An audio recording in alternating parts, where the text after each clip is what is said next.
Hello, नमस्कार मैत्रिणींनो. सवलताच recipe या चॅनलमध्ये तुमचं सगळ्यांचं स्वागत आहे. हे बघा, आज मी तुम्हाला दाखवत आहे वांग्याची रस्सेदार भाजी. हे बघा, मी एक कांदा लसूण खोबरं हे वाटप करून घेतलेलं आहे, कारण वाटप होतं म्हणून मी दाखवलं नाही.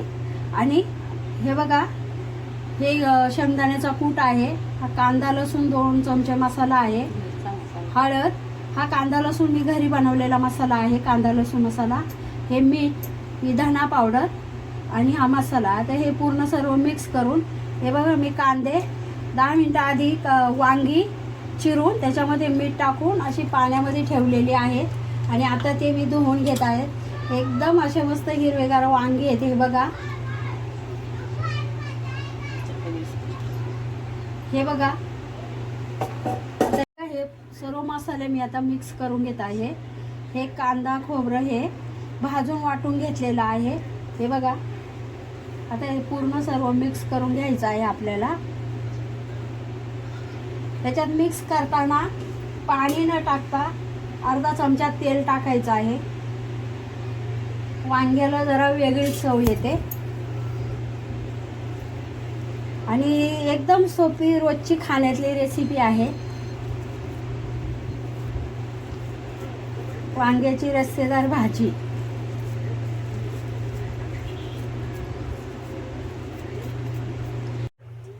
आता इकडे कढईमध्ये मी 2 चमचे तेल टाकत आहे.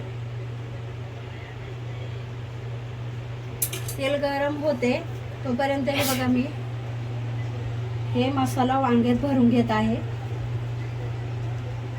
वांगी चिरल्यानंतर आपण थोडंसं वांग्यामध्ये मीठ भरून पाण्यात ठेवायचं आहे.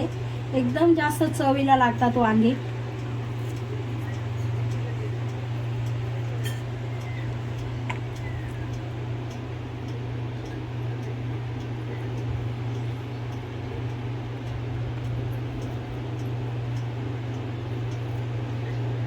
आणि मसाला भरल्यानंतर खूपच चवदार लागतात वांगी. हे बघा, हे मसाला भरून तयार झालेले वांगी. हे बघा,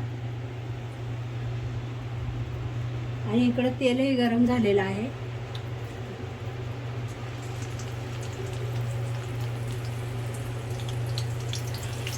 हे अशी वांगी थोडी आपल्याला तेलात ठेवून हलवून घ्यायचे आहे, परतून.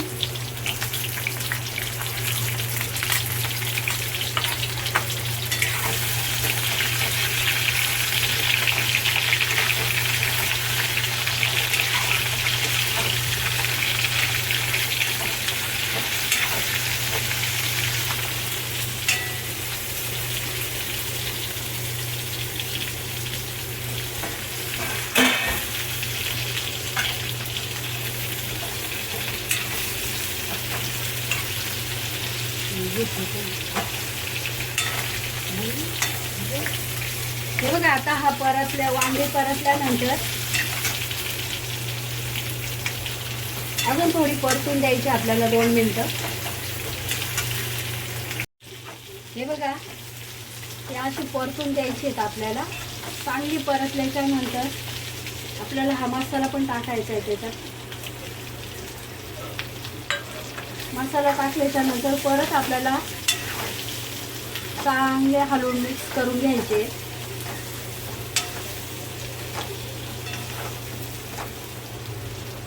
आणि हे मिक्स झाल्याच्या नंतर हे बघा, मी या बाजूला पाणी गरम व्हायला ठेवलेलं आहे. हे गरम पाणी टाकल्यानंतर असं भाजीला मस्त तरंग येतो आणि चवीलाही लागते.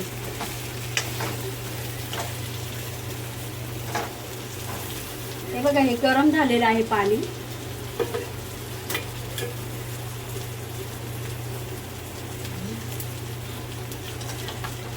हे बघा,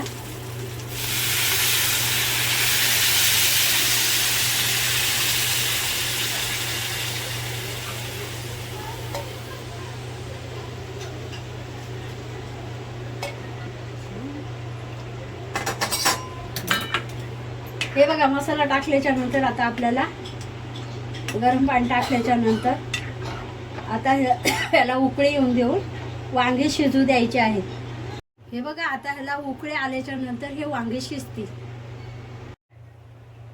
हे बघा हे वांग एक असा काट दाबला गेला हे देठ तर वांग शिजलेलं आहे आपलं गरम. हे बघा एकदम असं शिजलेलं आहे वांग.